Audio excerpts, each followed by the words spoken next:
today is about how to get what you really want out of your life on a consistent basis. Now, in order to get what you really want, you got to know what it is, which for most people is a unique concept. Don't be sorry. Just do better. Stop showing up for work late all the time. As Confucius said, when it's obvious that the goal cannot be reached, don't adjust the goals, adjust the action steps.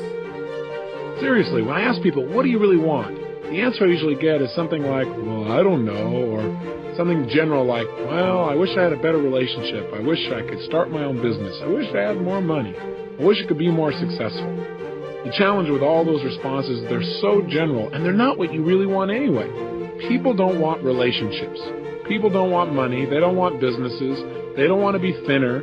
What we all want are the things we think we're going to get from those changes in our lives. Everything that you really want in your life comes down to one thing. You want some kind of change in how you feel, or what I call a change of state. The state of mind or body you're in at that moment in time. We all want to change how we feel. Think about it. The only reason you want more money, you don't want little pieces of paper with pictures of deceased notables on it, do you? Of course not. Stop being late for your success. Stop apologizing for the same mistakes over and over again. When you know you've done wrong, wake up and do right. Be accountable for your actions, because actions speak louder than words. Stop depending on other people for you to do what's right. Having a pity party is not something that you celebrate. Don't be the sorriest person walking on earth. You want money because of what you think it'll give you. You think it'll give you more freedom, more fun, or the ability to give to other people. You believe it's going to lead to some kind of pleasure if you want it. Say, I want a business. Listen, I know a lot of people in business who don't want their business anymore. The bottom line is it's not the business you want, it's what you think a business will give you, the feeling changes you think it'll give you. Somebody says, I want to get married. They want to get married because of what they think that will give them. Or I want a relationship. They think it's going to give them a certain kind of feeling. That's what drives all of our behaviors. Challenge me on this. See if you can find an exception. Is there anything in your life that you really, really want that the reason you want it doesn't come down to eventually some feeling you're going to get if this thing happens in your life? I'll tell you over and over again, no matter what exception someone has tried to find, if I keep asking them, well, why do you want that? But why do you want that? But why do you want that? Eventually they get to a point where they go, well, because it makes me feel good. And so that's what we really want. We want to feel good. Start being more an exceptional idea of why you exist in this world. Many mistakes will happen in your life. No one is perfect. But don't make sorry your cushion. Don't make sorry your teddy bear. Don't make sorry your place of escape. Because excuses is a manifestation of failure. Stop giving in to sorry. Stop letting sorry dictate you. Stop letting sorry tell you what to do. You better realize that everybody is not going to accept your sorry. No one wants to hear it. We want to have those special feelings inside. In other words, we just want to be able to manage our emotions, manage our states, and create what we really want emotionally in our lives. Everything we do, we've already said, is to create pleasure, that's an emotion, and to avoid pain, that's an emotion too.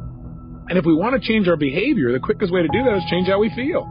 I mean, think about it. Haven't you had a situation in your life where you did something, and after you did it, you said to yourself, I can't believe I said that. I can't believe I did that. That was so stupid.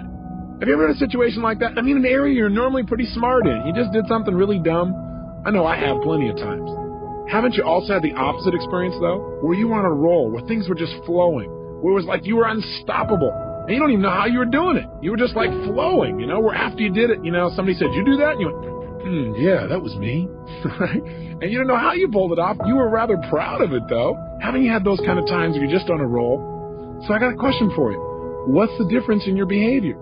Why is it in one situation you perform brilliantly, in another situation you perform, how should we say, brutally? One idea can turn your life around. Deciding that you're going to focus to develop your skills. The guy was the new owner of a baseball team that was in the basement of the league when he took it over.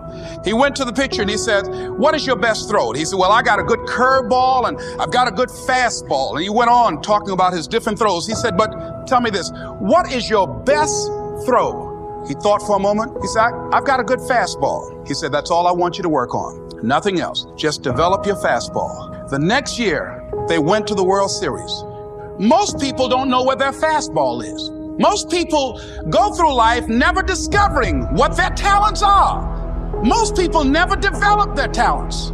They have skills and abilities, but if you don't nurture them, if you don't develop them, they will never serve you. Your gifts can take you many places if you develop your gifts. Most of us don't like to do those things that come easy to us. That may be the single best piece of advice you're ever going to get. Write that down, burn it into your flesh, tattoo it on your soul, do whatever you need to do to remember that once you set a goal, once you've decided in your life, there is something that you're going to make come true. Don't let anything stop you from reaching that. But the reality is, as you go, things are going to get in your way. There will be an inevitable slew of obstacles coming at you. But when it gets so hard that you realize that the path that you're on is simply not going to take you where you want to go, rather than give up on what it was you said you were going to do, find a different path. And in that, when you really make that the cornerstone of your identity, that you refuse to bend or be broken by obstacles, by challenges, but instead you rise to those challenges. You go over, under, through them. You do whatever you have to. You devise any plan to find a way through. I've always loved to talk to people. I decided, taking this advice, to develop my skills as a speaker. And my gift has developed and it's taken me many places.